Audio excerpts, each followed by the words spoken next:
Σε μία μικρή πόλη της Ελλάδας ζούσε ένα κορίτσι που του έλεγαν Έλισσα. Μέσα της έκρυβε ένα όνειρο που λίγοι γνώριζαν. Όταν τα άλλα παιδιά της ηλικίας της έπαιζαν με παιχνίδια, εκείνη έτρεχε πίσω από μια παλιά μπάλα μαζί με τα αδέρφια της.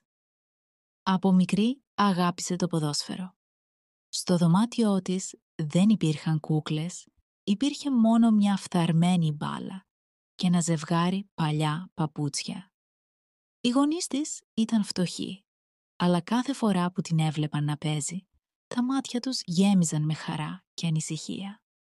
Ήξεραν πως ο δρόμος της θα ήταν δύσκολος. Στο σχολείο δεν ήταν εύκολα τα πράγματα. Συχνά άκουγε τους συμμαθητές της να γελούν και να λένε «Αυτό το άθλημα δεν είναι για κορίτσια».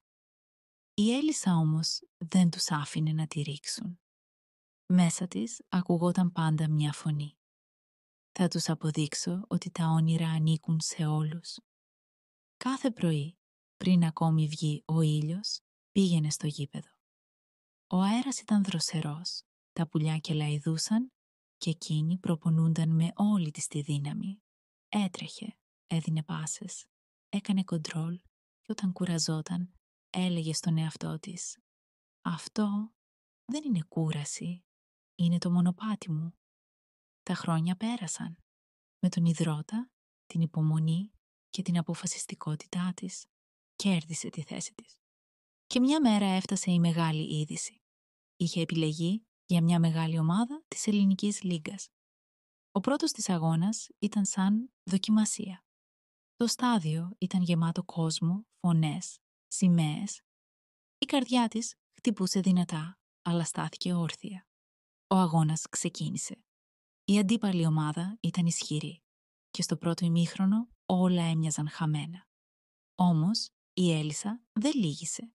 Έπαιξε με πάθος, έδωσε έξυπνες πάσες, έσωσε 2 φορές την ομάδα της και, στη κρίσιμη στιγμή, σημείωσε ένα γκολ που άλλαξε τα πάντα. Το στάδιο ξέσπασε σε χειροκροτήματα. Οι θεατές σηκώθηκαν όρθιοι, οι φωνές έφταναν στον ουρανό.